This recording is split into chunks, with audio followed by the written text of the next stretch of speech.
There we go. Now we're on. That was loud, sorry. Welcome to the August 17th, 2026 meeting of the Wayzata Planning Commission. I hereby call this meeting to order. My name is Blake Cameron, and I'm Chair of the Wayzata Planning Commission. First on the agenda this evening is roll call. I would note that all commissioners except for Commissioner Elg are present at roll call, as well as City Attorney Schelzel and Planner Hedblum. Next on the agenda tonight is approval of tonight's agenda. Does anyone have any questions or proposed changes to the agenda? None. Hearing none, may I have a motion to approve the agenda as presented, please? So moved, Severson. Thank you. May I have a second?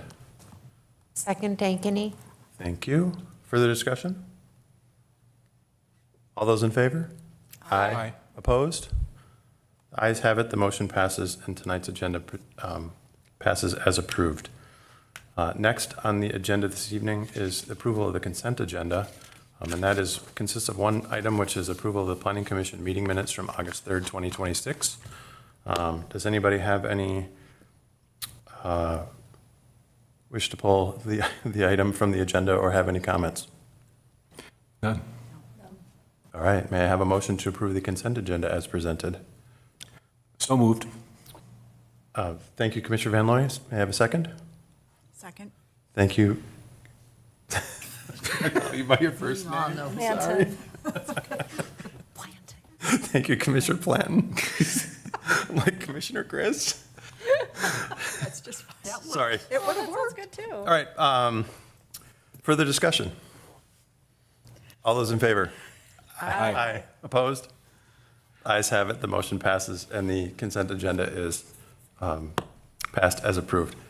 We're going to skip right past old business since there is none, and next on the agenda will be public hearing items, and we have two items for public hearing this evening. One is a site alteration permit for restoration work on Trapper's Cabin at Shaver Park, and the other one is a variance application for a parking lot expansion at 109 Bushaway Lake Road. Planner Hedblum, take it away. Thanks, Chair. All right, our first public hearing item tonight is a site alteration permit for restoration work at Trapper's Cabin. As Chair said, Trapper's Cabin is located in Shaver Park. So the city owns this property and owns this heritage preservation site, and the city is bringing forward an application for approval of a site alteration permit for restoration work to occur here. So a little background information on site alteration permits. Wayzata heritage preservation sites are protected under their designation, and when any form of I don't know why my laptop's deciding to move forward for me. Apologize for that. So when any work or alteration is proposed for a site alteration permit is required, and ultimately the approval comes from City Council. The review structure is to first be reviewed by the Heritage Preservation Board, who makes a recommendation to the Planning Commission. The Planning Commission will then hold a public hearing on the application and make a recommendation to Council. Council may approve or deny or make modifications based on the recommendations and its own findings from there. And the purpose of site alteration permits are to preserve the historical structure of our heritage preservation sites and to ensure that no changes are made that will impair their historical integrity. And then these permits also facilitate transparency and allow for public input regarding the city's historical sites. So the proposed restoration and repair at the cabin is fairly straightforward. This cabin is from the sorry about that. It's from the 1800s. It was relocated to this site in 2014 and designated as a heritage preservation site in 2021. Since the cabin was relocated to this site, further aging has occurred, and the chinking between the logs have nearly completely deteriorated. And there are other proposed repairs, including replacing that chinking and then also repairing the door frame and door of the cabin, windowsill repair work and frames. And then I believe there's one log identified as needing potential replacement. Some of that work, just due to the nature of this type of restoration work and how specialized it is in working with this old of a structure, some of that work may evolve or change depending on the contractor that's working on the site and what they find as things start to take form or are taken apart, et cetera. So the City Council awarded the contract to Artisan Restoration LLC on June 16th of this year, and work is anticipated to occur at the end of September once permitting is approved. So this site alteration permit is part of that review and permitting process. The Heritage Preservation Board met last Thursday, and they recommended approval of the site alteration permit based on the following findings. The deteriorated features will be repaired and only replaced where necessary for continued preservation, and that areas of material replacement will match in visual quality and remain true to period of construction. Repair work and surface cleaning will be undertaken using the gentlest means possible. So for the process and analysis for the Planning Commission this evening, staff pulled out the following questions to consider from the Secretary of Interior's standards for rehabilitation. So that's taken from the National Register of Historic Places, and our code for these heritage preservation sites at the local level is informed by the same standards for rehabilitation for those sites. So it's what's included in your packet and taken from code is a list of 7 standards. Staff pulled out the following 4 that you see on the screen, as it was determined that they're the most applicable to this request. So that is the historic character of the structure being retained and preserved, are the distinctive features, finishes, and construction techniques or examples of craftsmanship being preserved, are deteriorated historic features that are proposed to be repaired rather than replaced, and where the severity of deterioration requires complete replacement of a distinctive feature, the new feature shall match the old in design, color, texture, and other visual qualities, and wherever possible, they will also match in materials. Replacement of missing features shall be substantiated by documentary, physical, or pictorial evidence. And then the last question to consider would be, is the project being undertaken using the gentlest means possible?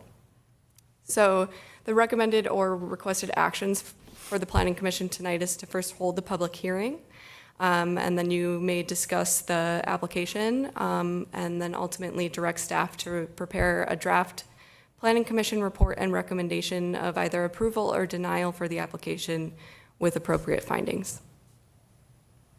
Cool. Thank you, Planner Hedblum. Commissioners, questions for staff? I have some. Sure. Commissioner Schwalbe. So looking at the picture, the photographs that you have here, are the replacements going to look like this, that washed look? Or what will the final thing look like when it's done? Because it says like 16 logs are being replaced.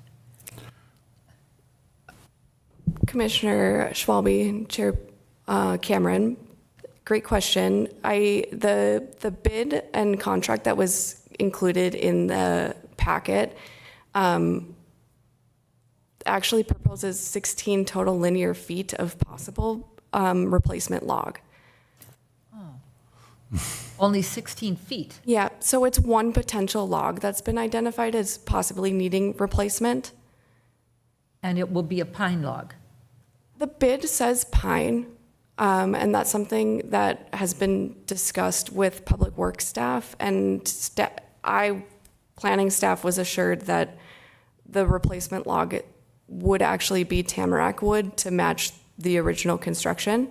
I'm not sure as to why the bid says pine. Does say pine. But I was, yep. And I also forgot in my presentation to bring up the fact that there's a public comment related to that was submitted after the packet was published from a former Heritage Preservation Board member and a representative of the Historical Society.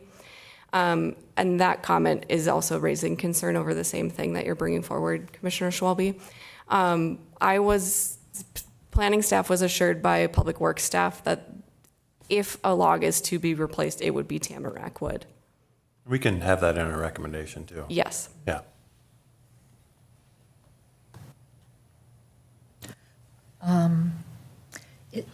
Inside the cabin, what's it like inside, do you know? Commissioner Schwalbe, I have not been inside the cabin. I've seen photos inside the cabin, but a lot of the photos that I've seen are older, probably, I assume, more in line with the time period of when the cabin was relocated to this site. So I don't know what the interior state looks like right now, but it does have the same exposed logs and visible chinking between the logs. And from the photos that staff took on site, where you can see the chinking between logs has completely deteriorated or is no longer existing, one can assume that that's also the state on the inside and that you could see the exterior from the interior of the cabin. Are there little critters living in there? I would think there would be. Not that I'm saying we shouldn't do it because of the critters, they could find another place to live, but you would think there would be infestations in there. I don't know about infestations, but it's a logical assumption that there would be some sort of animal potentially accessing the interior. Okay. It was odd when I go back and look at this replacement thing. It sure looks to me like it says 16 logs. Are we sure that's means inches there? Because it doesn't specify. Where are you looking? It's the 16, it says 16 LF, which is lineal feet. Thank you so much. That's okay. It's all good. Okay, I'm good. Can I ask, how often is the Trapper's Cabin unlocked? Because I know standard, it's in our neighborhood, it's always locked. So how often is anyone ever inside the cabin? Commissioner Ankeny, that's a great question. I don't know the answer to it. In short, my understanding is that it's continuously locked. Yeah, okay.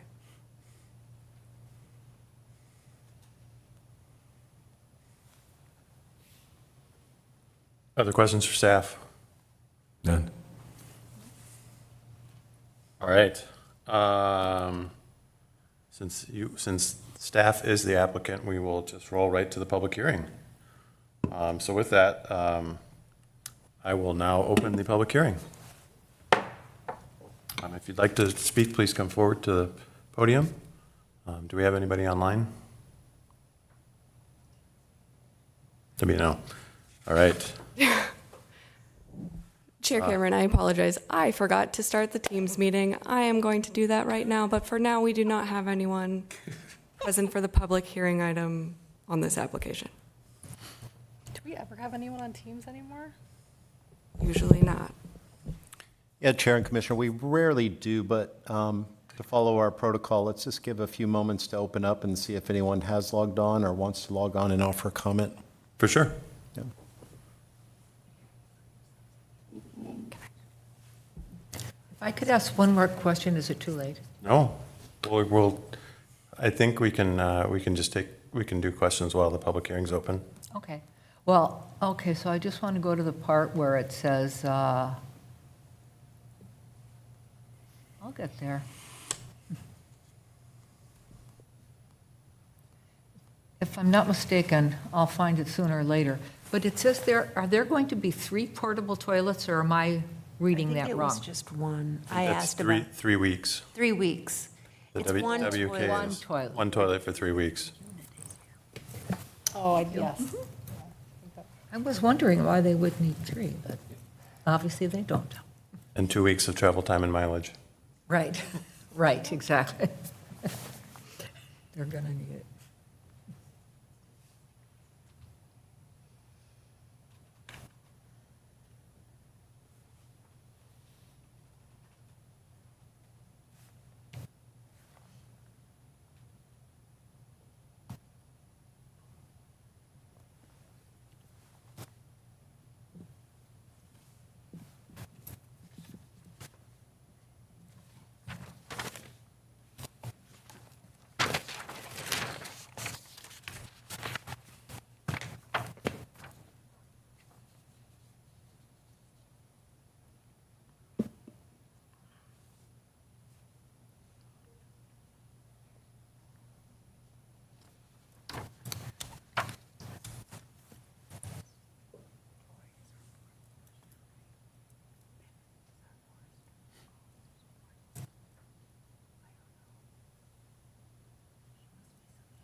Okay, Chair and Commission, apologies for that.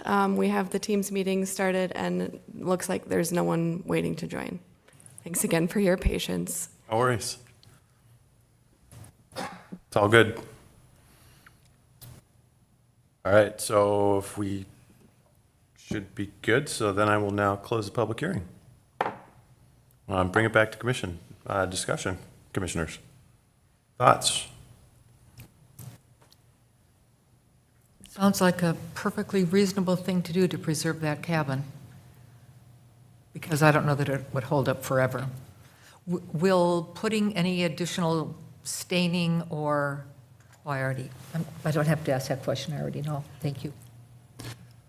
I like the idea. I think it looks like something we should be doing and approving.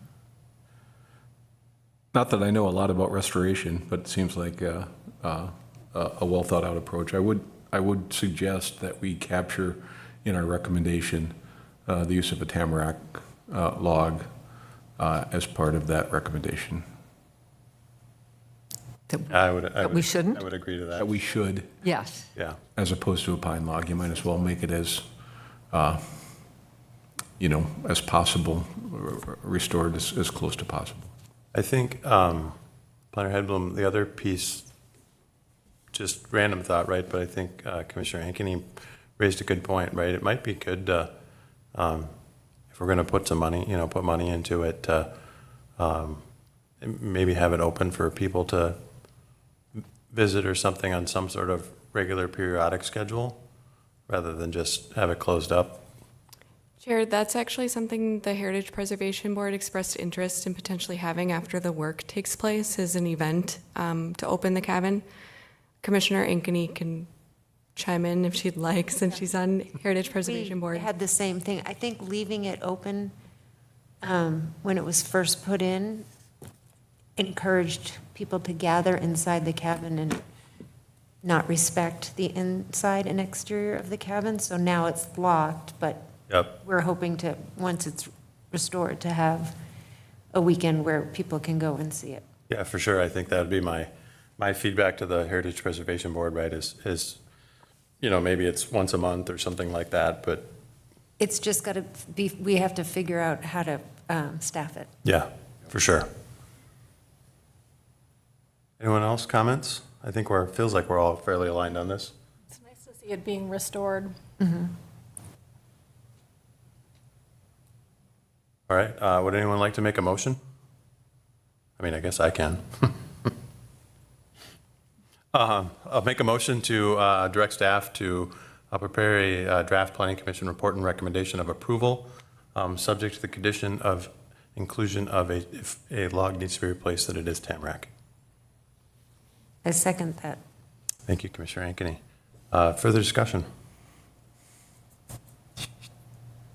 All right, all those in favor? Aye. Opposed? Ayes have it, the motion passes, and the draft of the Planning Commission report and recommendation of approval will be on our next meeting in 2 weeks. Next on our agenda tonight is a public hearing for, I guess, right, I think it was 109 Bushaway, is that right? Scroll through. 109 Bushaway. There we go. For our parking lot expansion. Planner Hedblum, back to you. Thanks, Chair. Yep, so the second public hearing item for this evening is a variance application for a parking lot expansion at 109 Bushaway. The applicant is Summer Hill Commercial Real Estate on behalf of the property owner Laskin Properties. So the actions requested tonight is approval or recommendation of approval for the following 3 variances. The first is a setback variance, which would be a 9-foot variance from the required 10-foot setback, which would allow for a 1-foot setback from there's a typo there. It's a 1-foot setback from the north property line. The second variance being sought with this application is staff is referring to as the landscaping variance, which is a variance from the required screening and landscaping surrounding exposed parking areas of 4 or more spaces. So this would allow the proposed limited screening and landscaping according to that 1 foot setback. And the third variance with this application would be a variance from the limitation of compact parking stalls in parking lots under 40 total spaces to allow 10 total compact parking stalls in a parking lot of 38 total spaces.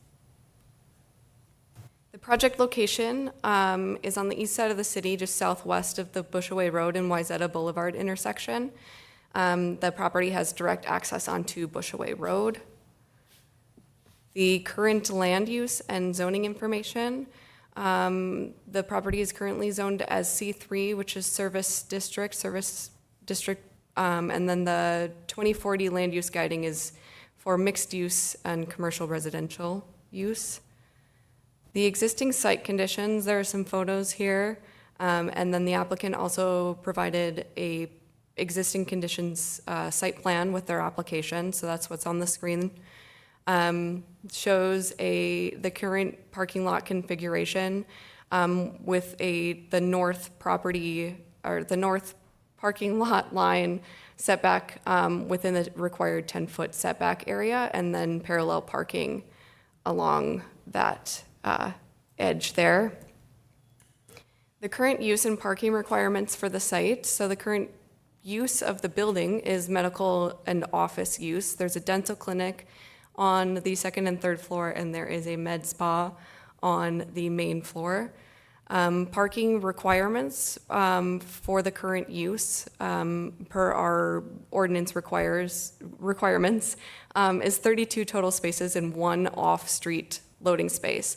And that's based on the calculations included on the screen. So the applicant indicated that they have 4 dentists practicing at this site, and our code requires 6 parking spaces per provider for health clinics, and then 1 off-street loading space. 4 dentists operating on the site equals 24 stalls, and then the personal service use of a med spa requires 1 space for 200 square feet of floor area. So that's where the additional 8 stalls is required. So that's a total of 32 spaces, and the current number of parking spots on the lot is 31 spaces, and there's no dedicated off-street loading space. So their current parking configuration is considered non-conforming with ordinance requirements. The proposed plans are included on the screen. The proposed plan would extend the existing parking lot edge north to 1 foot from the property line, and then reconfigure the current layout through a one-way drive aisle that exits onto Bushaway Road. There would be 7 parking spots added through a combination of angled and compact stalls, and that would create a new total of 38 parking spaces for the building. So the table up here is a comparison of zoning requirements and then what is included and depicted on the proposed plans. What's highlighted in yellow is what requires a variance, but I can walk through the different rows. So the first is related to those parking lot setback requirements.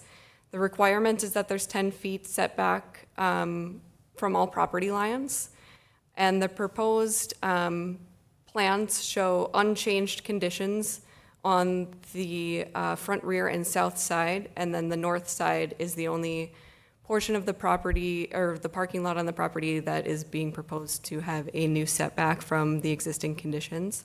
And again, it's 1 foot from the property line. The existing conditions on site as well as the proposed conditions meet the impervious surface requirements per code. The parking spaces required by use, again, we just reviewed that in the previous slide. But with the proposal of 38 total spaces, the applicant is proposing an overall reduction in that nonconformity.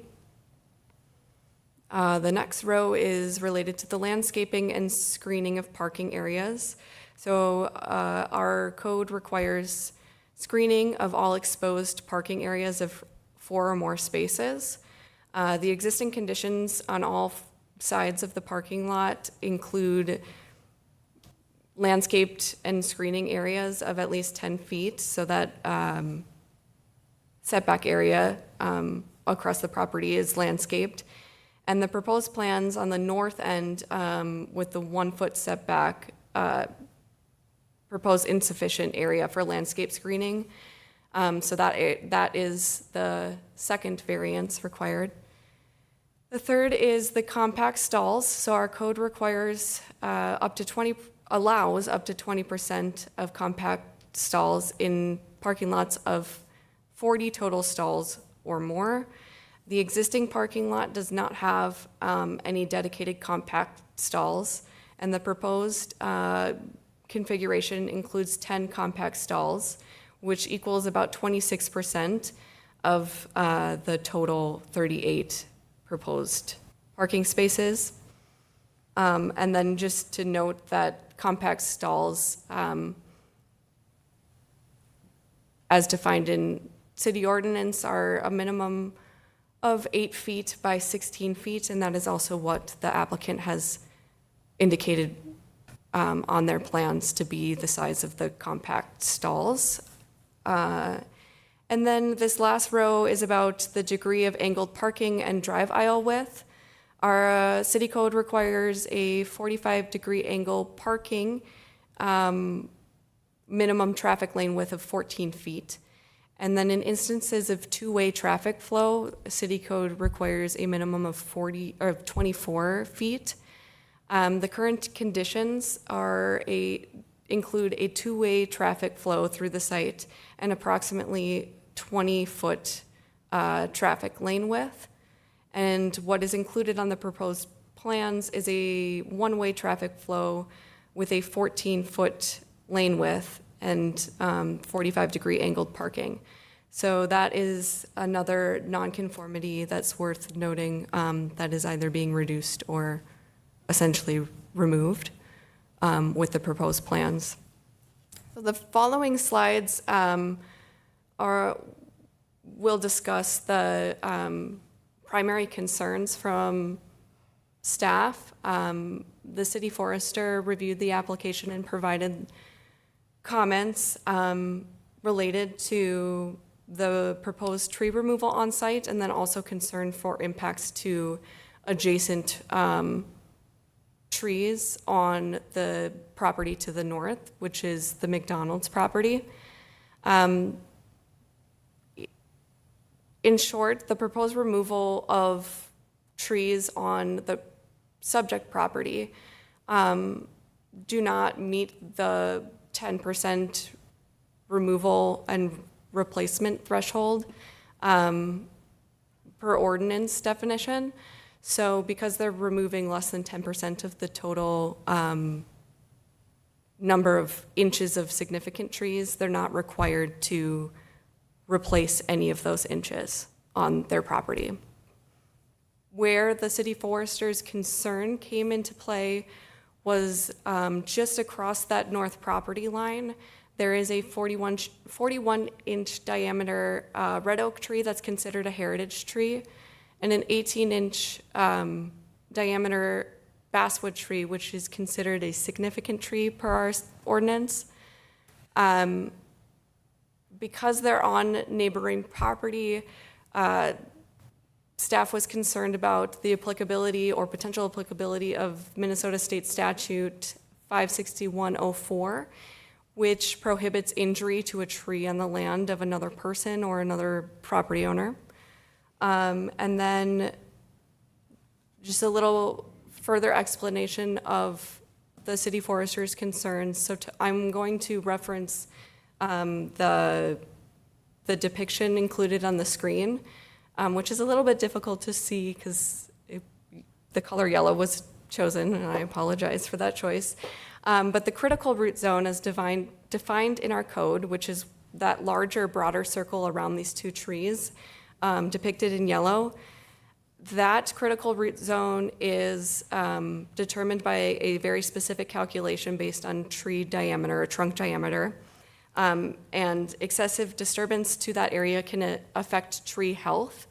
So that this is an area that the city forester looks at during his review to be able to determine a proposed project's potential impact on trees.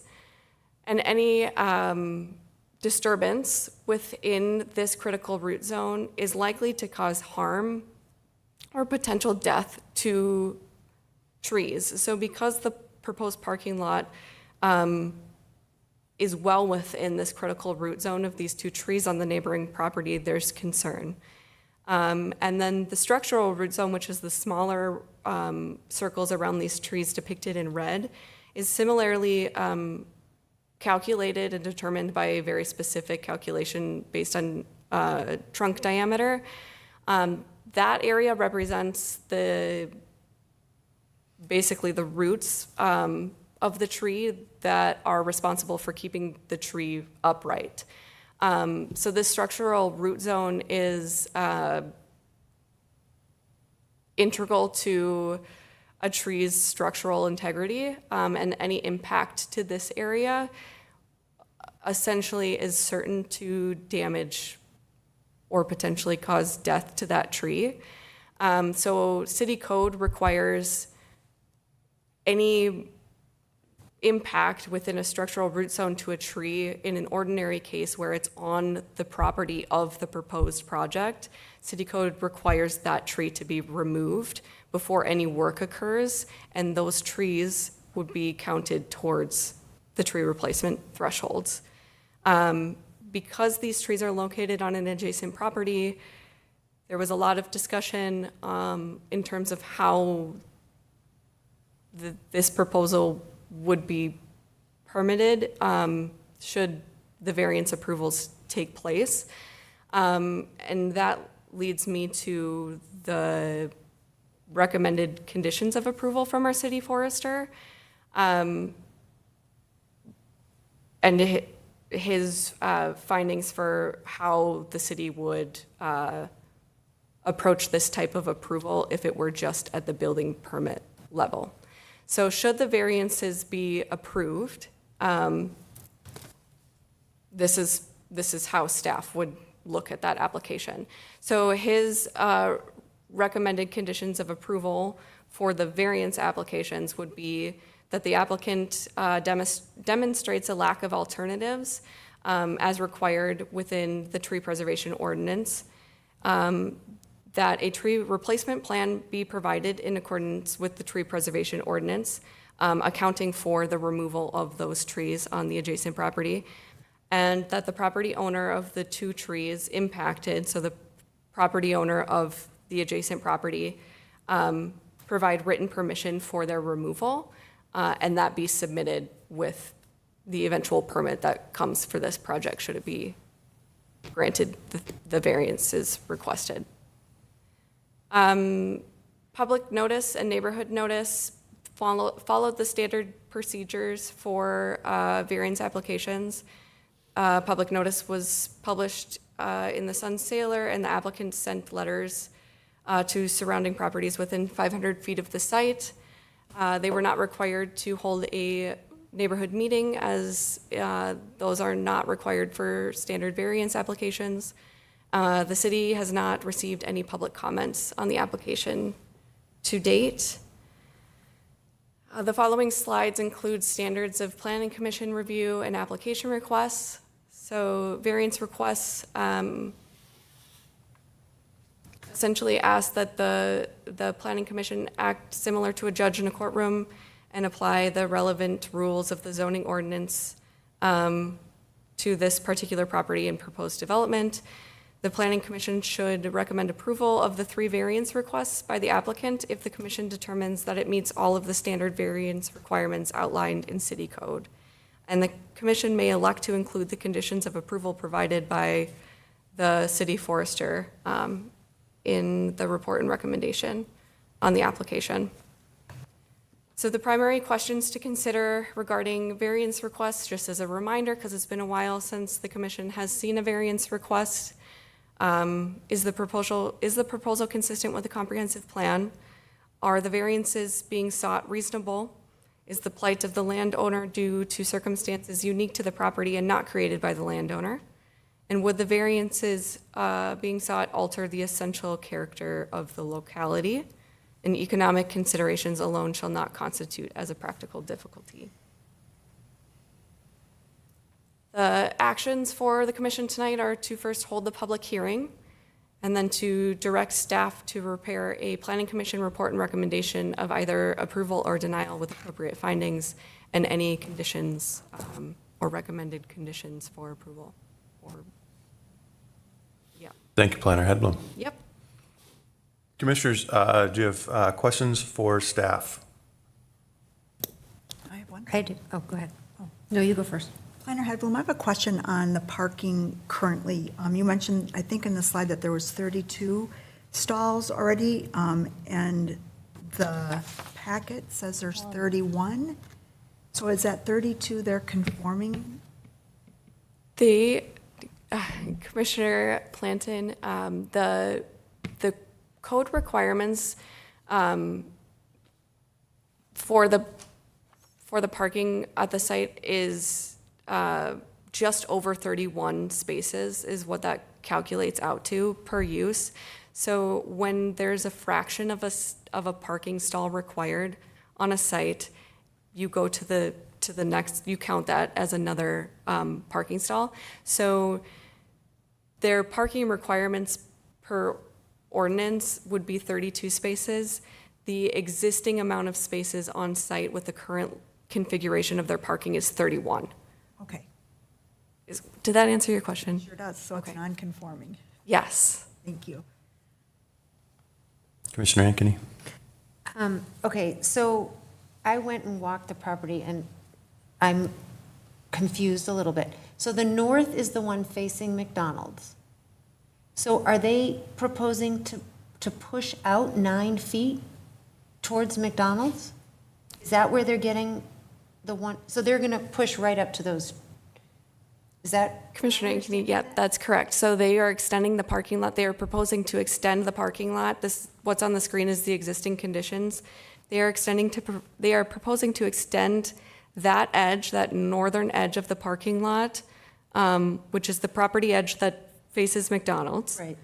9 feet towards the property line, which would allow this 1 foot setback. So this property line on the screen, if you can see my cursor, which I don't think you can, is the darkest line there, and the parking lot is just underneath that. So there would be a 1 foot distance between the northern property line and the edge of the proposed parking curb. So the extra 9 feet buys them extra stalls because they're reducing the two-way lanes to one-way, which reduces it by 6 feet? Am I understanding that? Commissioner Ankeny, they are gaining parking stalls by first extending the parking lot north, but then also reconfiguring the lot to create the angled parking, which is primarily what gets them additional parking, rather than the current configuration, which is parallel parking here. Okay. I think, Sue, Commissioner Ankeny, I Yeah. think what when you had that table up earlier on this one, I think it's currently 14 feet of traffic. Right. So it's currently, right, it's supposed to be a one-way already, not 20 feet wide. Is that Chair right? Cameron, it is, so the current drive aisle is just under 20 feet. And with the proposal, they are also reducing that drive aisle Down to 14. down to 14. So what is gained by reducing to the one-way? Because looking at that, how are you going to enforce that one-way? Because that's a crazy situation. Has Mike, the engineer, given any thought to how this is going to work? Commissioner Ankeny, the staff review process is for planning staff to share the application with additional city departments. The city engineer received this application and provided no comments. So that could be, but that could be part of a condition of our recommendation. So what, maybe this is for the applicant, but what are we gaining, or what is the site gaining by going from two-way to one-way? Other than, I guess, 8 feet, 6 feet? Where is that 6 feet? Is that needed for parking, or what? Yeah, they're moving the parallel, instead of parallel parking right in front of the thing, it's going at a diagonal. So if they reduce the So that would lane help. somewhat and push it out somewhat, that gives them the room, Can you go back one slide? I think. Okay. Or can you go to the existing conditions? See, it's parallel right there. Okay. Okay, so, and there's, it's just going to be a little sign that says one way, and we're going to hope people follow, or? Chair and Commissioners, the applicant has provided in their narrative a written commitment to provide signage to control the flow of traffic and direct it into that one-way traffic flow. So there would be signage on the site directing, and I believe they also provided written commitment for on-grade striping or traffic direction. But the applicant is here this evening and has prepared a presentation, so the commission can certainly ask Can those ask questions of them the directly, yeah. applicant. And the commission can also make any form of condition of approval with their report and recommendation as well. Thank you. Yep. Commissioner Schwalbe, sorry, hold on, Oh, sorry. Are you done? I'm done. Thank Okay, you. sorry. Before I move on to Commissioner Schwalbe. Commissioner Schwalbe. I think about 3 years back, we did a very involved corridor study of Wayzata Boulevard that went from 394, where it came into town, to the end, I think, as far as the junior high school. And I haven't heard much about what happened with that, but I know from you that there has been also the county who's interested in how that's going to all happen, because it's a county street. And now we're talking, before any of that has been determined, how we want to see all of that, that area on Wayzata Boulevard, how it's going to have, what cuts are going to be where along the driveway. And now we're talking about making a change that may or may not be what the city was looking at and what our study had recommended, our experts. And I'm wondering too, so this is two things really. Has there been a traffic study? I drive by that area all the time. There's always cars coming in and out of McDonald's from Bushaway. There's also all kinds of cars going in order to go through the drive-through at McDonald's, which also then branches off into, you go to the right, you're at Starbucks or My Burger, plus all those other stores down there. Has there been a traffic study that shows what the impact will be? Because nobody I know really loves making a left-hand turn onto Wayzata Boulevard, regardless of what side of it you're on. And how much is this going to change that? Commissioner Schwalbe, Chair Cameron, with this application, there has not been a specific traffic study related to what is being proposed in terms of the one-way drive aisle and reconfiguration of this parking lot. With that said, this area is certainly a congested area around Wayzata Boulevard. That portion of Wayzata Boulevard is county roadway, and Bushaway Road additionally is county roadway. The city, as the commission, the city is aware, as the commission is aware, that the county is redeveloping that area, or will be redeveloping that area in the near future.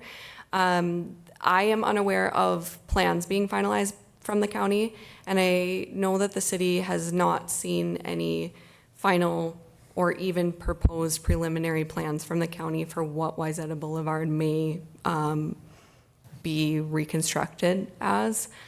So in terms of requiring this applicant to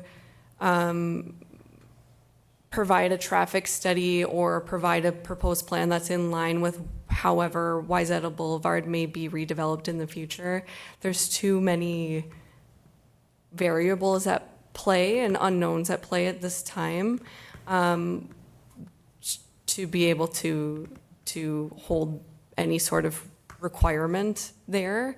I do want to make one clarification to your question, asking about turning onto Wayzata Boulevard.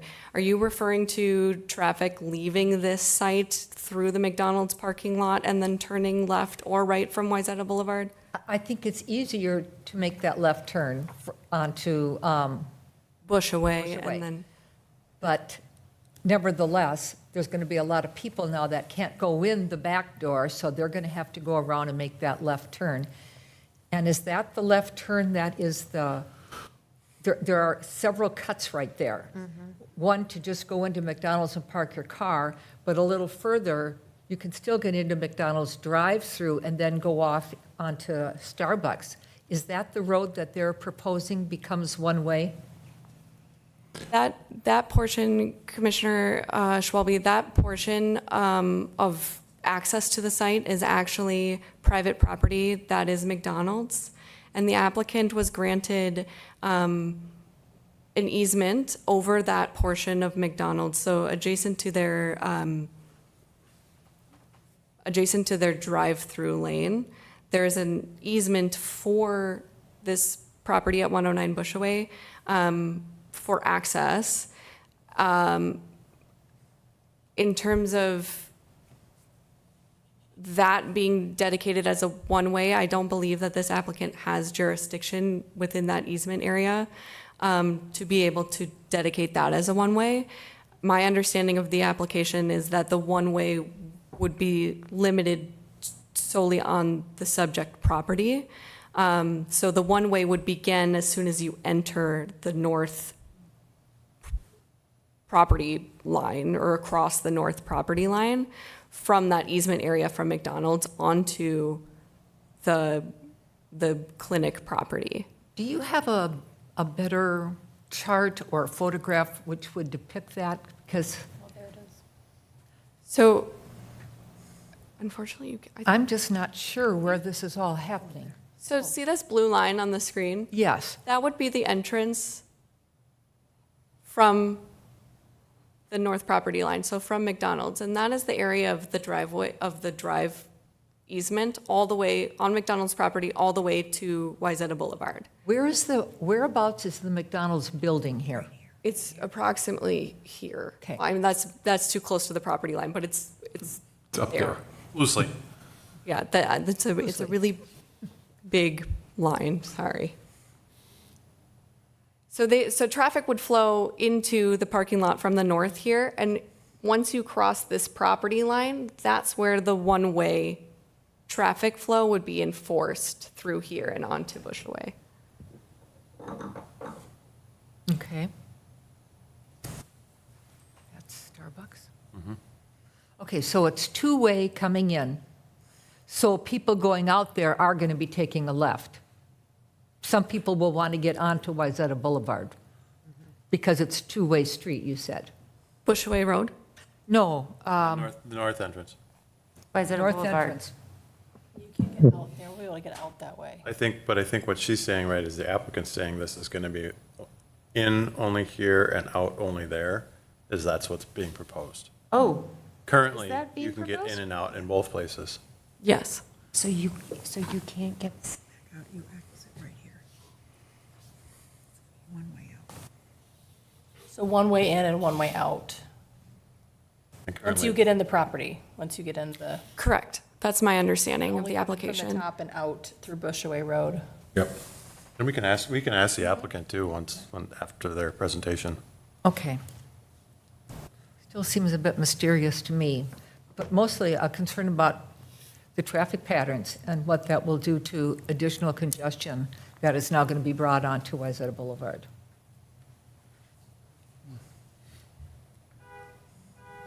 I hope that's not my car. Bronco?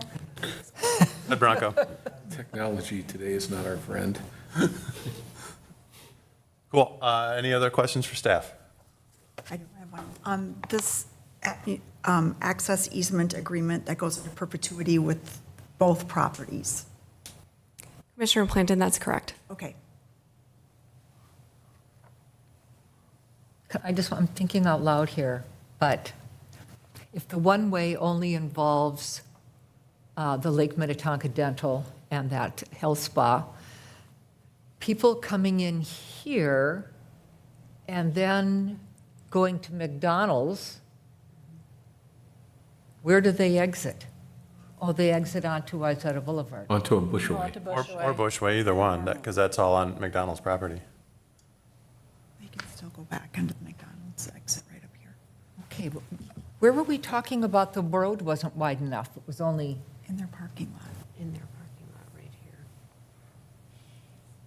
here. I was over there today and I still couldn't quite figure it out, but, I went over yesterday, too. So okay, let me, let's let them, yes, I agree. Okay. I have another question for staff. Sorry, it wasn't finished.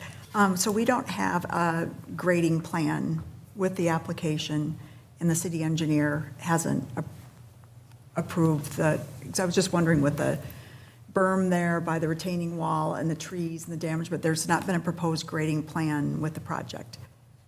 Commissioner Schwalbe, Commissioner Planton, sorry, Chair Cameron, there has been a grading plan submitted, a proposed grading plan submitted with the application. It was included in the packet. I can pull it up on the screen as well. The city engineer did not provide comment on the application, but that is something that would be reviewed at time of permitting. This project would be subject to a land disturbance permit at minimum, and the grading would be reviewed at that time. Thank you.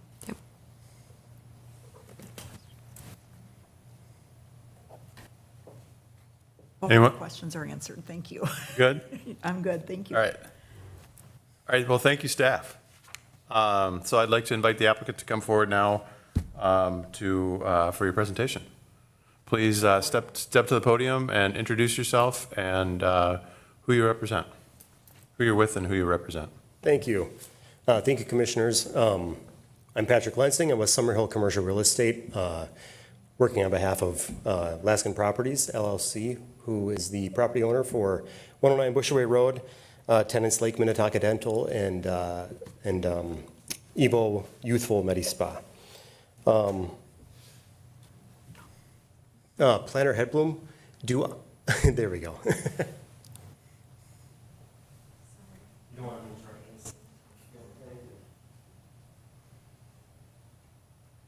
Okay, well, I hope to, through these limited slides, be able to answer most of your questions, and I'm happy to answer anything that is not on the slides.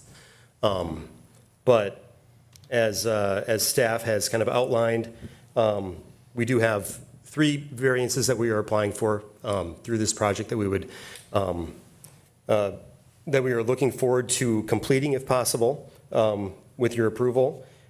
We believe the proposals are reasonable. It's in harmony with the character of the business district.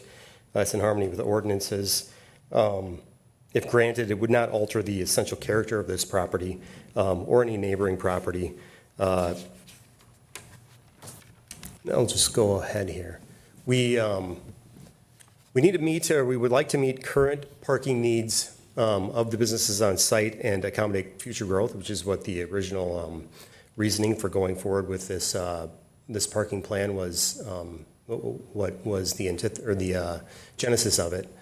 To answer some of the questions of the commissioners, we believe it would improve flow on the applicant parcel, as well as reduce congestion on Wayzata Boulevard. And I don't know that I have an aerial of the site, so I might have to go, to be able to help demonstrate that. But like photos that you've already seen from staff, this is a couple of photos of the existing. Did these pop up on your Okay. Yep. You don't have to turn around and look at it. Existing conditions of the site. This is the drive lane where a lot of discussion has occurred with where the width would be widened, the angled parking would be installed to accommodate that new angled compact parking, as well as bring the property into better compliance with one-way traffic. You can see what the existing foliage is currently on site. It is landscaping, it is rocks, it isn't exactly screening, but you've seen this slide staff has provided. This is the current survey, and this is a little bit the survey with a lot of the other items that aren't really necessary removed.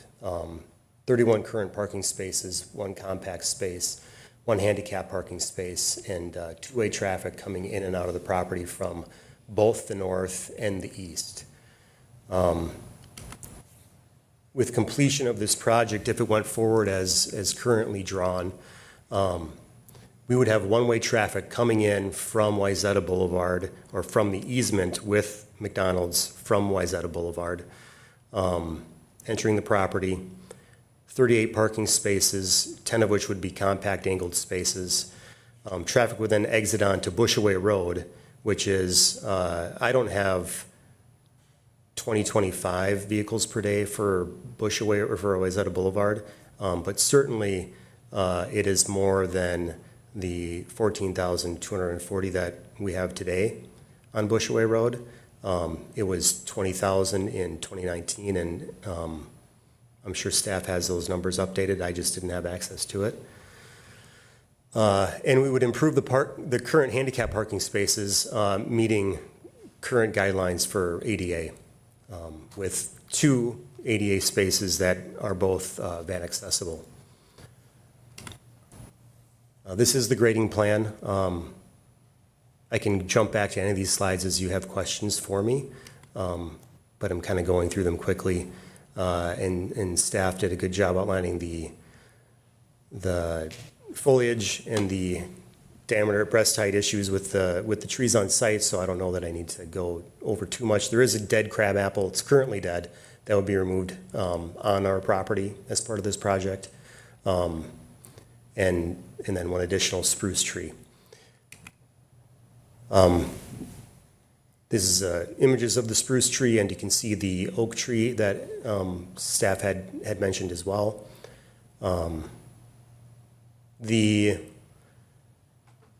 The far side of these photos is the retaining wall. So as you draw the concentric circles for the critical root structure, potential structure of these trees, it's a little bit of a misnomer to say that those root structures extend much further north or south, because there is existing impervious parking lot and a retaining wall. So most of that root structure is heading east and west, I would imagine, for those trees. It's just a dynamic of that site, but I'm sure that a good decision would be made on how to address these root structures. This is what the view is from the McDonald's property. I've included these to show what the screening is from the neighboring property that would be impacted by our setback and our variance request to not have additional screening. You can see currently there are trees. There isn't really a lot by way of screening. By going or extending that parking lot further to the north by 9 feet, we're not going to impact the screening in any critical way. It would still be grass. It would still be mulch. There would still be an oak tree. The screening is more or less created by the height of that retaining wall more than anything else in its current condition. And so we would not be altering that current condition in any way.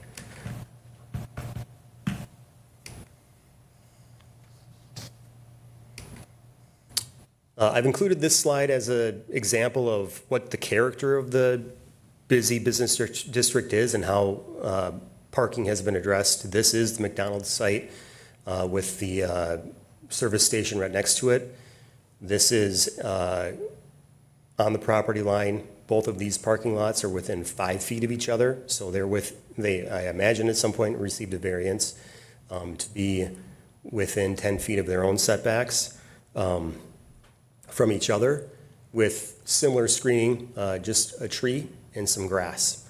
So a similar screening design exists and a similar setback exists within the McDonald's property and their other neighbor. And that's the end of my slides. I thank you, but I'm more than willing to take any additional questions, and I'm sure you have many. Commissioners, questions for the applicant? I have a couple. Sure, go ahead. So when I went out and looked at the site, first of all, you have a parking problem. I recognize. Did you find somewhere to park? Yeah, one of the things I didn't expect was the cars that were going left off Bushaway through your parking lot to get to Starbucks. So that's exciting. When I looked at your options, right, I had a question as to whether you said in your statement that you talked to McDonald's, you talked to Starbucks and My Burger, and you talked to the yacht club about parking. Have you talked to the folks who own 121, which is right next door to the south, or I believe it's the large area that is straight to the west is part of it looks like it's part of the property of the 535 Bushaway. Have you talked to those folks about potential of acquiring some land in order to do that parking? So directly to the south is a residential house, or a house. Yep. We've not talked to them. I don't anticipate that they'd be really thrilled to lose. Okay.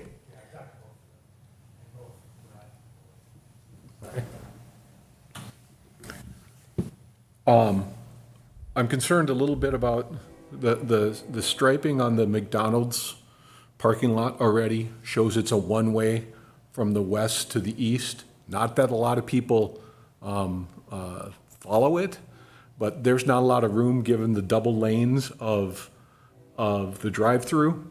And if that lot is at all parked full, that there's not enough room to do a two-way there. So if you're directing traffic to your building, I'm wondering how are you directing them to come off Wayzata Boulevard as opposed to Bushaway? That is correct. We would be directing them to come off of Wayzata Boulevard. Right now, we can't dictate what McDonald's does on their site, other than we have an easement, as does My Burger and Starbucks has an easement, exact same easement, for that curb cut off of Wayzata Boulevard. I'm not privy to what the county may do with that road in the future. I'd be surprised. I can't predict the future, but I'd be surprised that they would be able to do much with that particular curb cut. There are other curb cuts they may be addressing, but that particular one, because of our easement, and it's essential to My Burger and Starbucks for their current design, that curb cut would change much. Stranger things have happened, but I don't think that that's going to change. So we would be asking clients to, can I adjust this, or I'm just going to lift it up, to be coming in off of Wayzata Boulevard from a one-way, entering the property to from the north. So you can see Wayzata Boulevard. There's a white car exiting there right now. Yes, I can't control every car, but we would anticipate a reduction in the number of vehicles, at least for our part, that would be exiting our site and trying to get on Wayzata Boulevard and turning left. Certainly, it's a congested area. I don't like making that turn either. We would be hoping that by having one-way traffic, then exiting, if they want to go left or right onto Bushaway Road, we would be reducing for our part anyway, the congestion on Wayzata Boulevard. I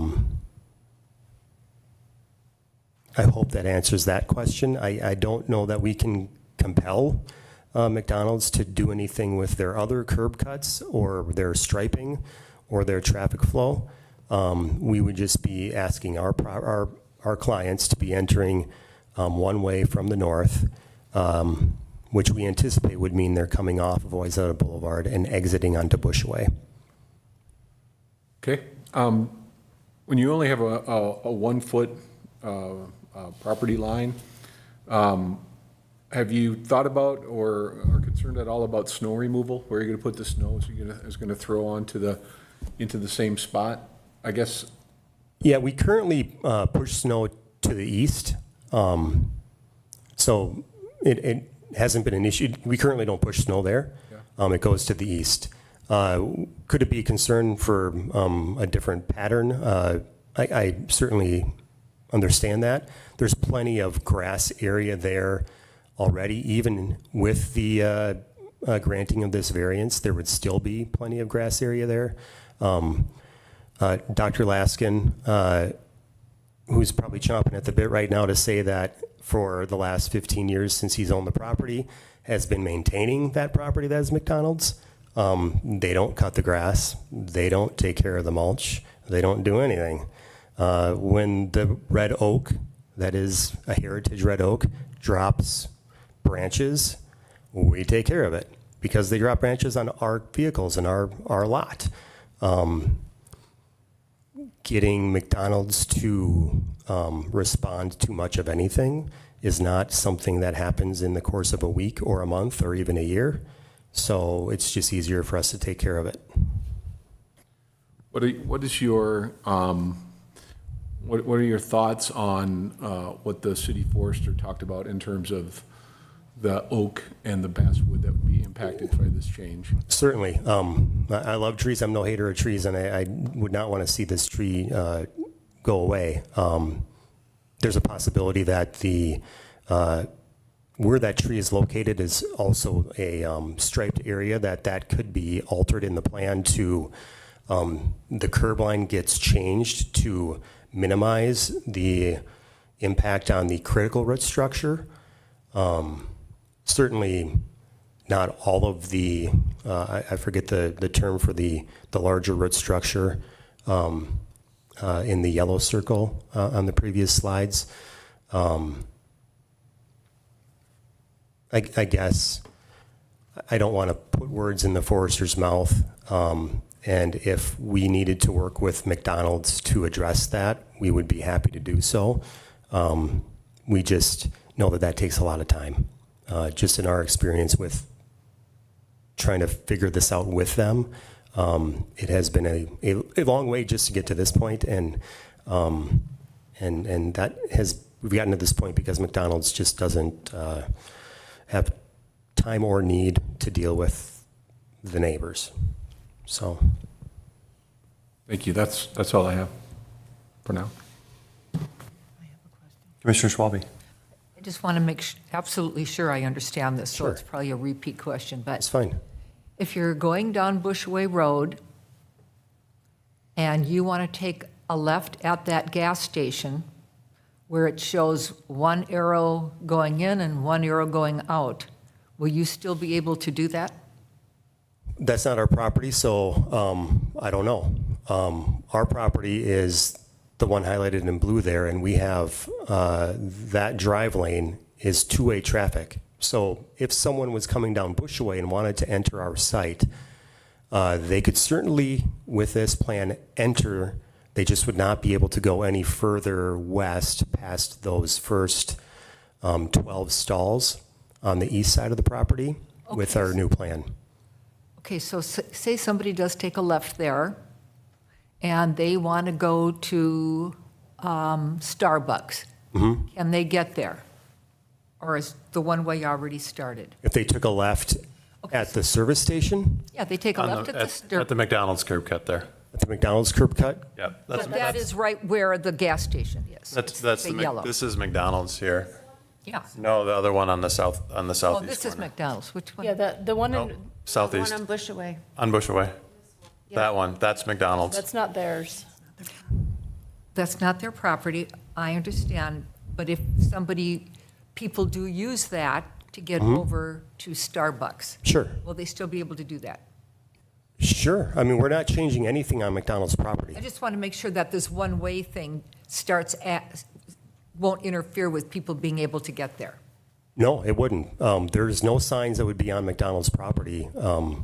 Our property is, we would have signage and we would have painting on the pavement, Okay, directing our folks. And, got it, okay, all right, thank you. and, websites can certainly, you go to the website, how do you get here, that sort of thing. We can direct people in certain ways. Okay, thank you. Patrick, I have 2 questions for you. Sure.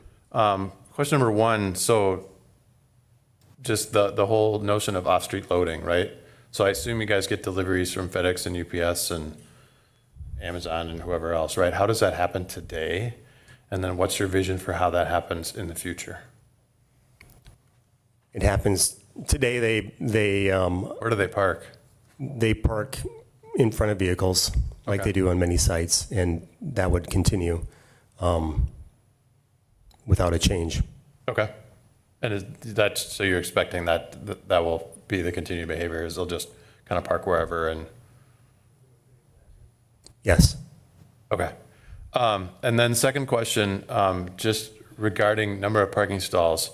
Can you flip back to the first page of his presentation?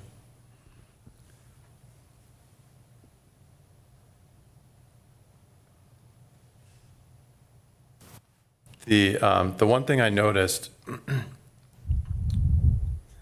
thanks, Copilot. This page right here, yep. So the one thing I noticed when I was at the property, and you can actually see it in this picture, is that one of those parking stalls that you're counting today is actually signed no parking. You can see that sign right there. No parking at a certain time of the day Okay. until 11 a.m. on Mondays Oh, is that for garbage? for garbage. Okay. Yeah. Okay. I think that's all of my questions. Anyone else? I just have one follow-up clarification. When I was reading through this, I thought that the one-way would go all the way, and you basically would have a one-way exit out onto Bushaway. What I thought I just heard you say was that you could actually enter on Bushaway and just stay in that front part of the parking lot. We could, we are considering that, and that is right now, I think, the best way to address. Right now, it is a two-way drive lane, yes. Right. Staff did express concerns that, okay, you allow people to come in off of Bushaway, would they then try and go further to the west, up the hill, and exit onto the McDonald's property? We believe we can address that with signage, both signs on posts and also on the pavement, and not allow people, they'll come in, they'll park in their space, they'll pull out and exit onto Bushaway. Should put those little metal teeth like they have at the rental car parking lot I suppose we could do that. and a big sign. But yeah, anyone that parks on the west portion of that parking lot then would have to exit to Bushaway Road. Cool. Anybody, anything else for applicant? Patrick, thank you for your time. Thank you very much Appreciate for your it, yeah. consideration. Yeah, absolutely. So now we're going to turn back to the public hearing, or a public hearing for this item. So with that, I will open the public hearing for 109 Bushway. If you'd like to speak, please step forward to the podium and introduce yourself. Planner Headbloom, do we have anybody online?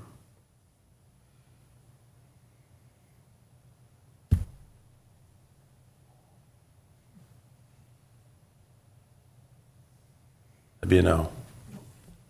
No, we don't. All right. So with that, I will close the public hearing. And bring it back to commissioners. Discussion, commissioners. Can I ask a question of staff? You certainly can. Yeah, sorry. Yeah, any further questions? I did have a further The applicant or staff? For staff. Yeah, absolutely. So the photo of, I didn't realize how tall the retaining wall was. That is going to only have a foot right between the new parking and then the retaining wall, correct? Commissioner Severson, the retaining wall that were in the applicant's photos Yes. from the view of the McDonald's parking lot, that retaining wall is property of McDonald's. Right, but like their new parking will be a foot away from that. So my question is there anything, like, has engineering seen that? Is there any concern about the retaining wall being able to support having vehicles parking up?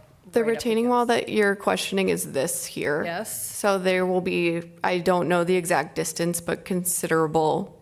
so it's not gonna go that far up? Nope, the property line, this is so fun that I figured out I can draw on this. The property line here, Oh, got it, It's okay. here, I was and then- thinking it was that dotted, double dotted, okay, nope. 14 feet? 14 feet. The applicant says it's 14 feet. 14 feet from the expanded parking lot to the retaining wall? Okay. I assume it's in compliance loosely, maybe not, right? But if it was, it would be at least 10 feet off the property line on the McDonald's side. Chair Cameron, in compliance to what? The 10-foot sorry. setback for the parking. For the on parking on side. McDonald's? Yeah. We have, so a lot of the properties in this area are old. This area was developed as one of the first, like, areas in the city that was geared towards vehicular traffic and service of people and cars. So all that to say, most of these properties were developed and their parking lots created before our code required that 10-foot setback. All right. I shouldn't say that definitively, possibly. I didn't look into when McDonald's parking lot was designed or implemented. No worries. Other questions for staff? Or the applicant? Comments, dialogue, thoughts? So one of the thoughts I had is the distance, I'm trying to determine the distance between, if this variance was granted, or the property line, the existing property line and the southernmost parking spot within McDonald's. I suspect it's pretty close to 20 feet. And so our friends from Laskin have been maintaining that, even though they don't own that property. So if they actually own the property, the conversation would be much more about the tree preservation of those two trees. And there would still be almost 20 feet, if not 20 feet, between where this parking lot ends and where the McDonald's parking lot begins. There's the retaining wall between there. So from my standpoint, there's certainly a need for additional parking. I think that there's space there that could be used in order to do that. I think that there's a challenge. I would challenge putting a two-way entrance, continuing to use a two-way entrance on Bushaway, because it's going to be very confusing for somebody coming in. There's no parking spots left. Then you got to do a 7-point turn to go back out on Bushaway, and then go into McDonald's where there's not enough room to get past. So the flow is going to be confusing. So as much as we could ask the applicant to push and direct people to come on from Wayzata Boulevard would make the most sense from my standpoint. But I think that the applicant should get permission or get agreement from McDonald's on what to do with the trees, the 2 trees that the forester talked about. And I also think that if you take out some of those bushes and you're pushing that way, that should be landscaped. And I don't know what the particulars are of property you take care of versus what property somebody else has owned. But from a visual standpoint, I think it would be great if there was a way to have other landscaping there besides grass. So correct me if I'm wrong, if they landscape this property without McDonald's permission, is it an adverse possession? Chair and Commissioner, I would say it would just be trespass. If it went on for years and years, I wouldn't weigh in on that, but it takes years to adversely possess someone else's property. Yeah, I think that's the wrinkle with all these questions. You know, the applicant's property ends at a certain point, and some of the things that they'd be impacting with this plan are the adjacent property. So legally, they can't, I think friendly picking up trees that impact their property, I think they have a legal right to do that, and anything that's overhanging. I don't want to opine too much about that, but it's a tricky spot for them, and I think they're being a good citizen by, trying to maintain things, and they're being a good property owner if it's impacting their property. The city wouldn't want to get involved in that dialogue unless it impacts, how we're going to apply our code here. So I guess I would agree with Commissioner Van Looy. If the applicant is getting permission from McDonald's to take out these 2 trees and then offering to put in something in its place, could we put that verbiage in there per Bennett the forester? I mean, would that be adverse? Would that be? Well, Chair and Commissioner, we couldn't ask the applicant to do anything that wasn't legal. Part of the reason there's been some concern of the city forester is that this action would, at least be a civil violation of the property owner's rights in their tree.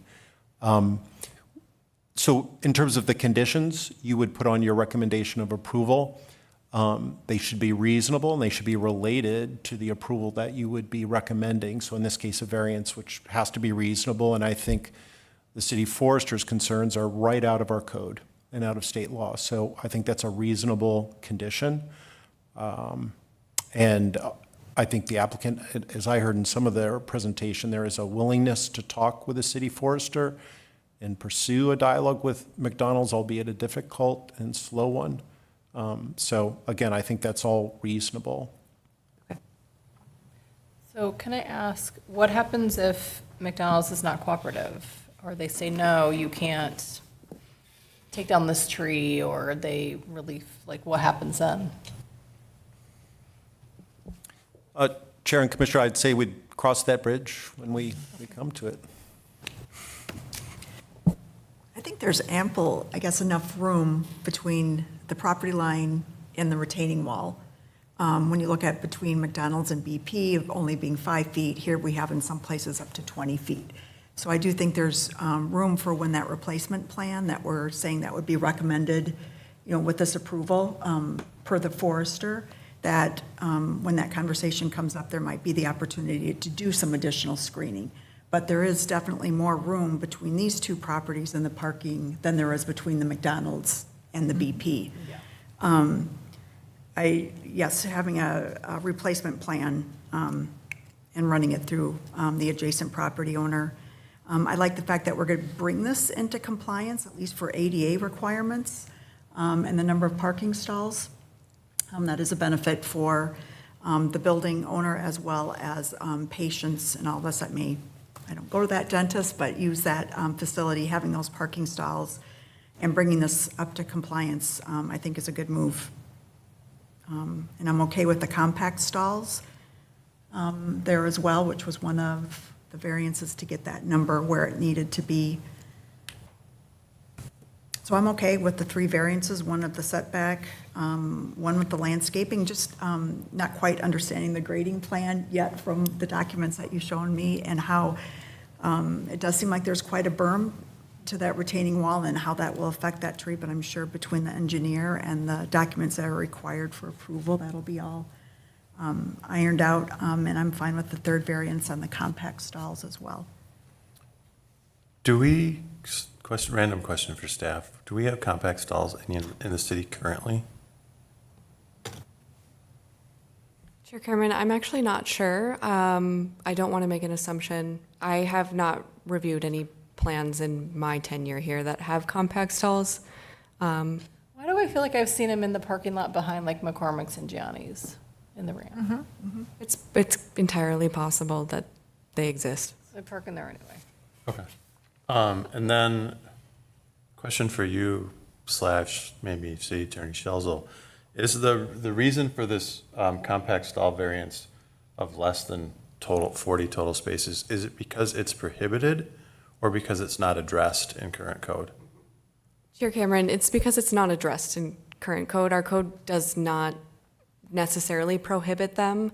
However, staff consulted with the city attorney in reviewing this application, and the consensus was made that it would be better to have them have this approval because our code does not address parking lots of less than 40 with compact stalls. Okay. And they're above the certain percentage because the requirement is 20% within parking lots of 40. And the nature of their application's 38 total stalls, so almost there, but 26%. So in comparing what our code does say and what was being proposed, it was close enough that staff felt that that should be a variance requirement. Do you have anything? Chair and Planner, I guess I would say, my interpretation based on the context is that it would be prohibited. But I think to the planner's point, this is so close, I think staff felt there's a very good basis for the reasonableness of that request. But that's your judgment call, obviously. For sure. Okay. I think I get a little hung up on the whole nature of the compact spot, just because, so in my visit there, right, like, it was all SUVs. Like, no SUVs parking in an 8x16 spot, right? Like, a BMW X5 is over 7 feet wide just by itself. So that leaves less than a foot on either side of it to the line. And it's longer than 16 feet, right? So, like, I do get a little hung up on that, like, in terms of who's actually going to want to park in that spot, or, if I was parking there, I certainly wouldn't park in one of those spots because I'd be afraid of whoever was parked next to me. And that's maybe just my weird, quirky nature. I don't know, right? But I think that's the one piece that I get hung up on. I think the rest of it is pretty reasonable. I think the uniqueness of the property, just in terms of the huge berm and the retaining wall, make the pushing it to within a foot of the property line, I think, a reasonable ask. And so from a setback perspective and the landscape screening piece, right? I mean, if you're going to push within a foot, you can't really plant anything there or put a fence there. So I think that's a fully reasonable one too. I say, so right now, with the number of employees, it meets code without having to designate compact stalls. It meets the requirement. So they're going over and above based on future potential use. Well, the applicant's narrative explains that they'd like to They like to add another. dentist, right? Which Yeah. would then necessitate having more parking Yeah. spaces. So it just feels like we're trying to like shoehorn that in. That's my perspective. They wouldn't need to add that many, maybe. I have a question or a comment. Yeah, absolutely. The thing here that bothers me the most is that we haven't heard from engineering, that they haven't responded yet when you ask them. I think that's an important thing for us to know. They did respond just without any comment. Well, that's not good, is it? What to say? I'm They not must sure have what had that comment, means. Right? Does that mean they didn't have a comment? They didn't have anything to note? Are they required to provide some feedback when you ask for it? Chair and Commission, the engineering department is not necessarily required to provide comment on zoning applications. Typically, it's a courtesy to help the review and help the Planning Commission and Council come to a determination. This proposal, an application was provided to the different department staffs that the planning staff typically sends it out to, and the comment that was received was that there were no comments.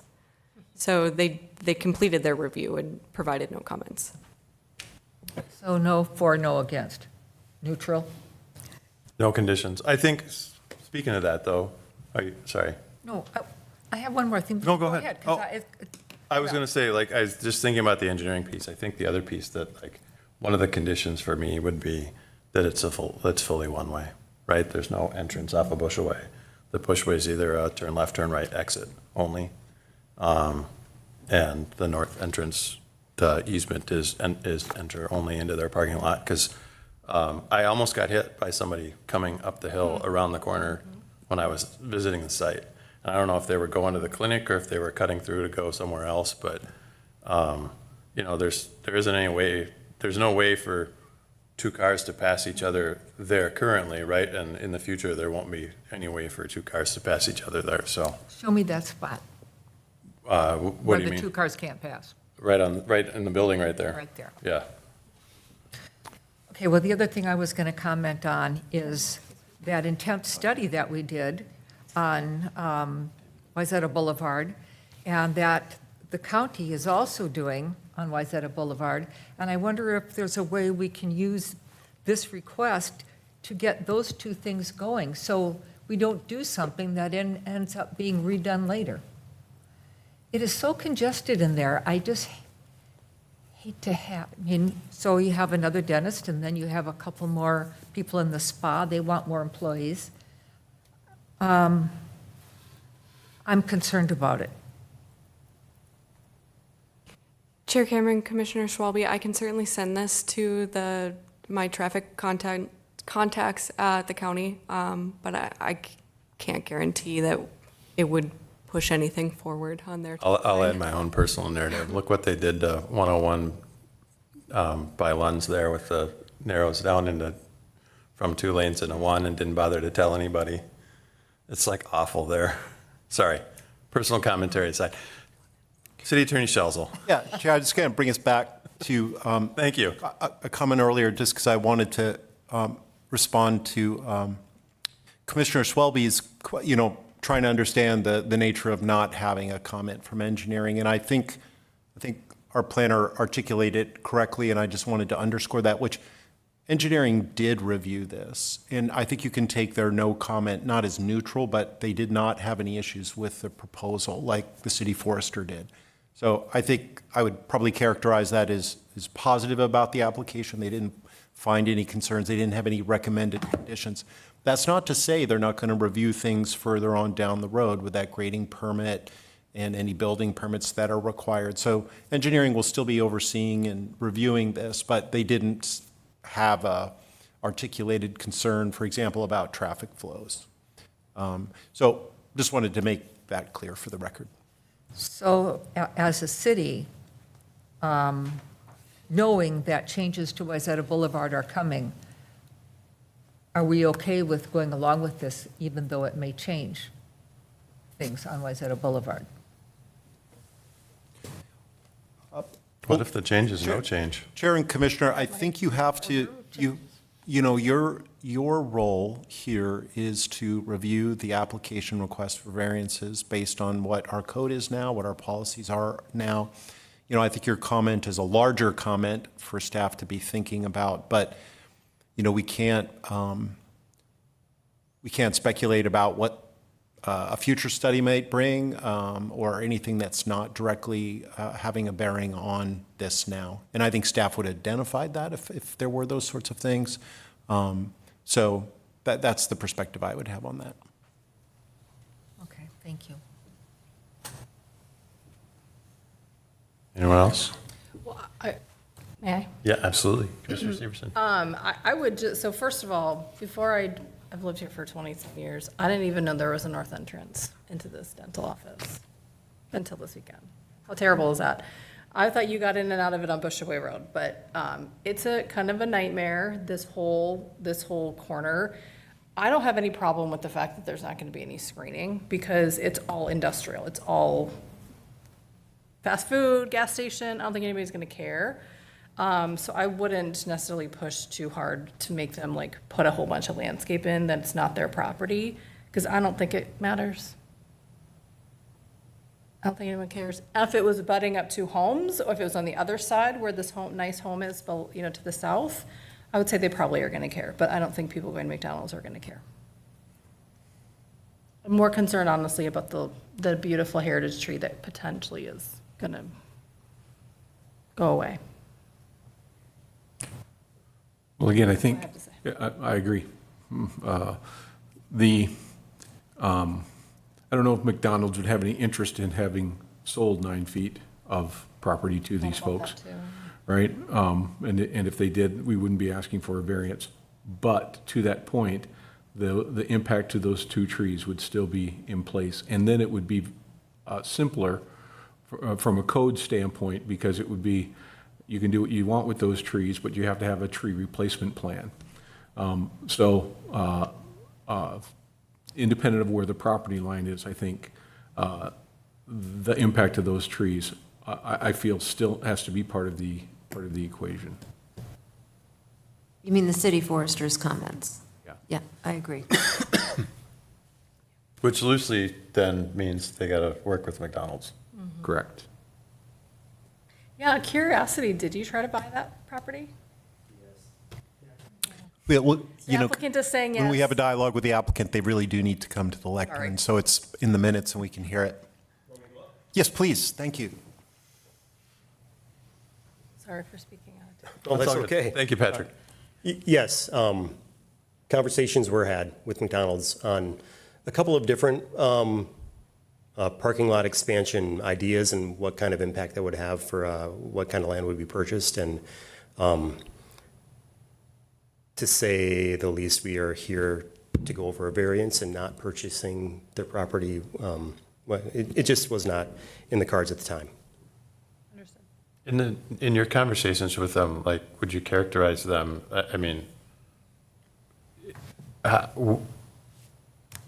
I think you made a comment earlier about lack of responsiveness, but in terms of like being able to talk to them about the impacts of the trees or anything like that, are they receptive to those conversations? Yeah, I would characterize it's not that they're not willing to work with you, it's that this is such a small potatoes item that it doesn't raise to the nature of something that they prioritize. And this piece of property is owned by McDonald's corporate, not It's a owned by franchise. McDonald's corporate, yeah. If we were dealing directly with the franchisee, it would be a much easier conversation. They are, in our experience, very easy to work with.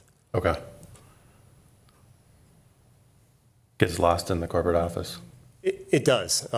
We found that when the building was purchased, the easement that should have been filed 50 years ago, 40 years ago, for that drive lane, wasn't filed correctly, and just to get that piece of paper completed, as it should have been done 40 years ago, it took the better part of 2 years.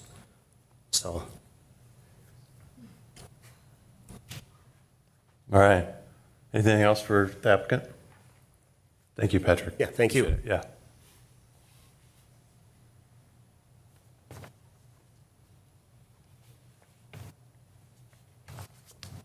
I can make just one more comment. Being we're here about 3 variances, Uh-huh. I don't see an issue personally with those 3 variances. As long as the forester is involved in things. And the engineering department.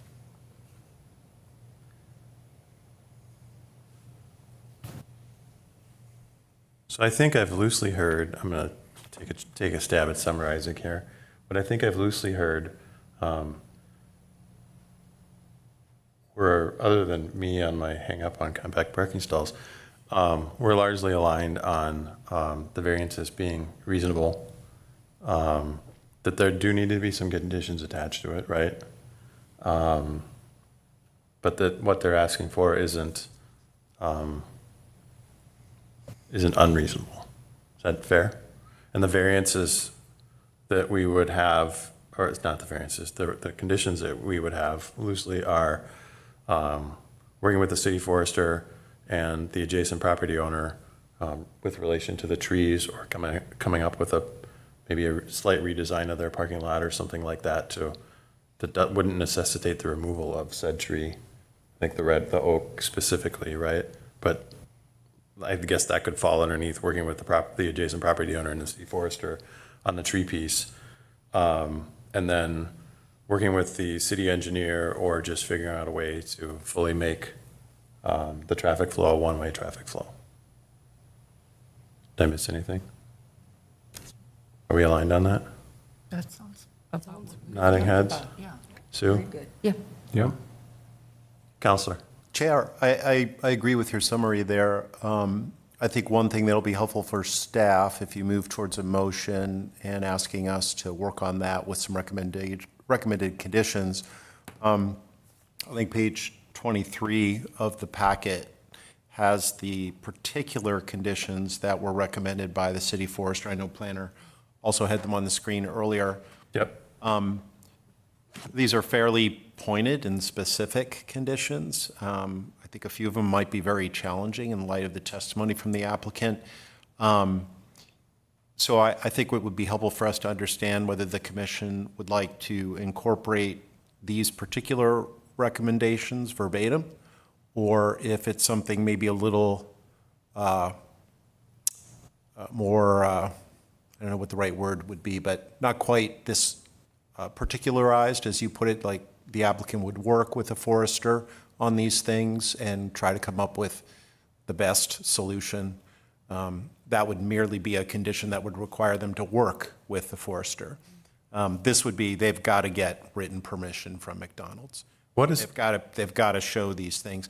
And again, this is staff's recommendation, are these three things, to be clear. I just wanted to make sure, as you move towards a motion and direction, we're clear on what you would recommend. So with your ever so deep knowledge of city code, I'm kidding. Do you know? Are you implying I don't have knowledge of city code, Chair? I think you do. I was just. Okay, thank you. I just wanted to make sure that No, wasn't. for sure, no. For the record. For the record. For the record. For the record. I was not saying City Attorney Shelzel does not have deep knowledge of city code. But more specifically, do you know what 936.06.8.01 says? Chair, I do. Essentially, when you remove a heritage tree Yep. on your own property, you need to demonstrate that there are a lack of alternatives, because heritage trees have special protection under code. You just can't cut them down like you can even a significant tree and just pay the price, so to speak, by tree replacement. A heritage tree requires that showing of lack of alternatives. So that there's no other option other than removal. Right, and I don't think the applicant, this is again kind of a unique situation where the applicant doesn't have this tree on its property, but it's impacting those two root zones, one of which is, I think, structural. Yep. And in the city forester's professional opinion, will result in the death of the tree, or at least making it very unsafe almost immediately because of that impact. So presumably, so that's what the required showing is under the code. Okay. A lack of alternative for saving that heritage tree. Okay. Yeah. I mean, since our city staff suggested this, are we saying we're going to go not comply with what they suggested? Chair and Commissioner, that was my question, whether you wanted to adopt these recommended conditions. And again, this is just your recommendation to council, so applicant, to be clear, this is not necessarily what council will adopt. But your recommendation could be that the conditions of the city forester be attached to any approval. Or it can be something different. Something, yeah, right. Chair, I just heard you articulating something. Yeah, I didn't want to, I wanted to be totally clear and transparent when you make your motion, what you are recommending. Oh, for sure. We captured that in the report. That's a really good check. Thank you. Chair, I have a comment. Since we have an opportunity to look at these three, and hearing from the applicant about the difficulty hearing back from the owner of that property, I'm wondering if we say, you know, obviously, number one is being met under this criteria. Number two, a tree replacement plan must be provided. And three, that they will let the property owner of the trees that are impacted know that they're going to remove. I don't know if necessarily permission. Because that, they can't move forward. I mean, if they're showing a tree replacement plan for that. I think about it, I guess I think about it this way, right? Like, if my neighbor wanted to do something in their yard, but it was impacting a tree in my yard, Yeah. and they did it without my permission, would I be mad? Well, it says here that they specifically have to get a written permission. Well, that's what, yeah, that's what Bennett is recommending. Yeah, okay. Yep.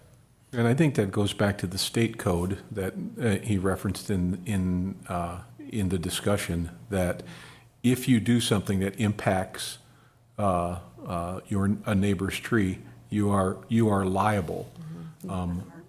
So if they For would treble go, damages. yeah, and because ultimately they wouldn't be able to take that tree down. McDonald's would have to take the tree down, and that would be a heritage tree that died at the hands of this work. So I think that, I think there is a level of, as painful as it might be, I think there is a level of permission that would be required in order to go forward.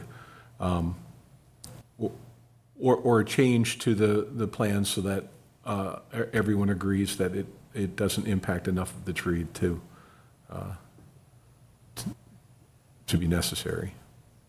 Well, it looks like based on the photo here, the rendering is that almost anything they do in that parking lot is likely to cause damage to that tree. And the basswood, I mean, the basswood's even And the closer to ba- the property yeah. line. Yeah, well, its circle is like smaller, right? Because, Well, the basswood's a significant tree as well, right? So it has different rules. But the heritage tree, and especially in oak, root structures, I have found recently that oak root structures are very close to the surface. So you start messing with the surface, you start messing with the oak tree's capabilities right away.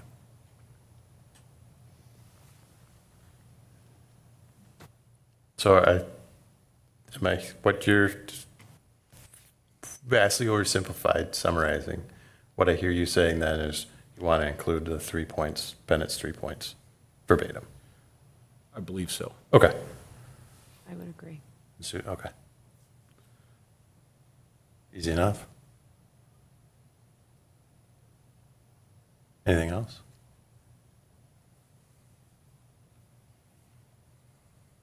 So, motion then to direct staff to prepare a report and recommendation of approval, subject to the following conditions.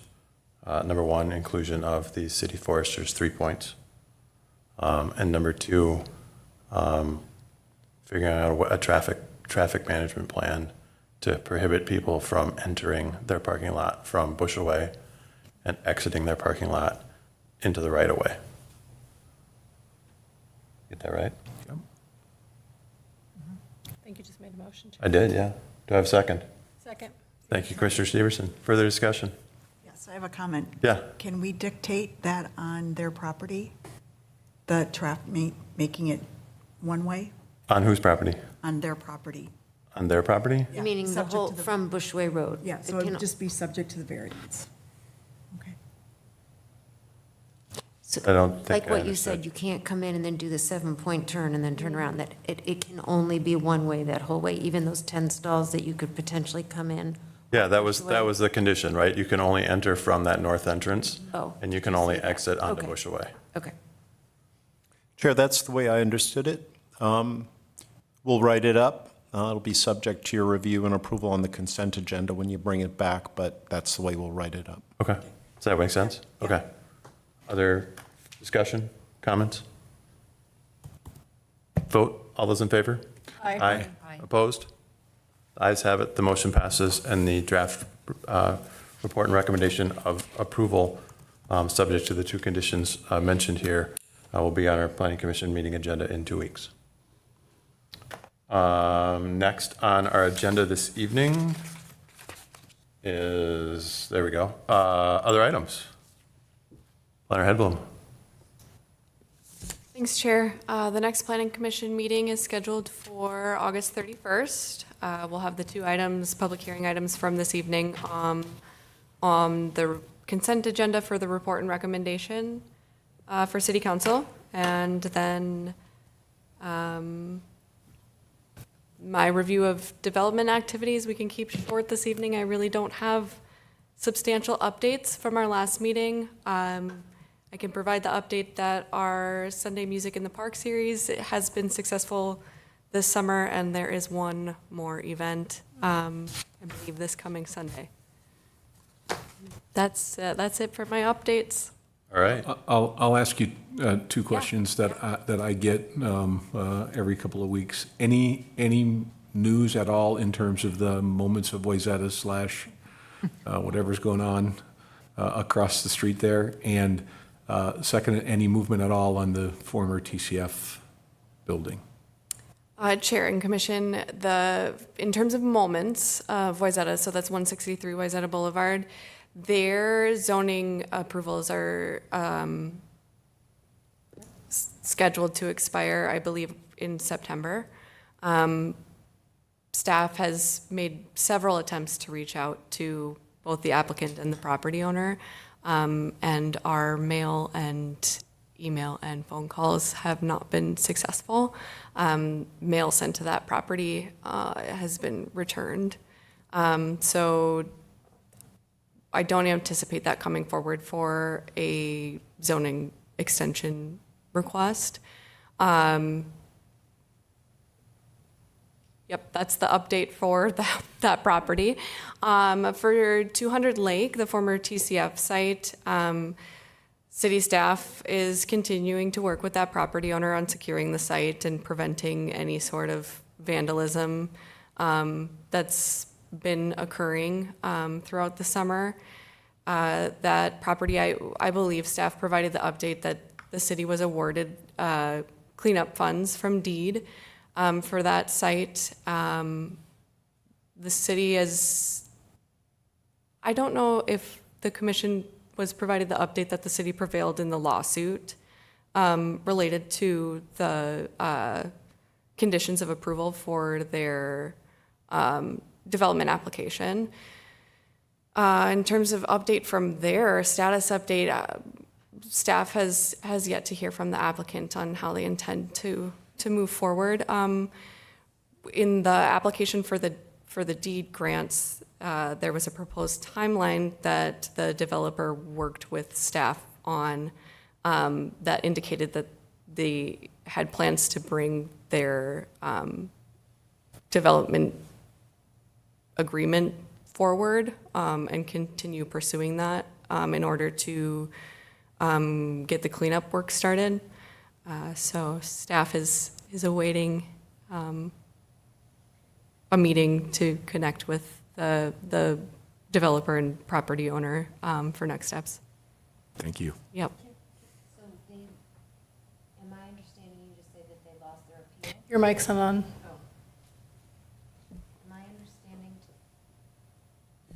Am I understanding you to say they lost their appeal as well? Correct. Okay, thank you. All right. I have one more question. Sure. So Moments of Wayzata, did I hear you wrong? Did you say that they returned the property to the original owner? Chair and Commissioner, I don't know who the original owner is. The information that I provided was that staff has made several attempts to contact the owner of that property and the applicant for the development approvals. that have been extended for several years, and that mail has been returned and emails have been returned or bounced back. Okay. In terms of where that property sits in terms of ownership, I am unaware of the status. Okay. Thank you. All right. Well, thank you all for coming this evening. And thank you for your participation, everybody. That concludes our agenda. May I have a motion to adjourn, please? I'm making a motion to adjourn. Thank you, Commissioner Schwalbe. May I have a second? I'll second it. Thank you, Commissioner Van Looy. Further discussion? All those in favor? Aye. Opposed? The ayes have it, and the motion passes, and the August 17th, 2026 meeting of the Wayzata Planning Commission is adjourned.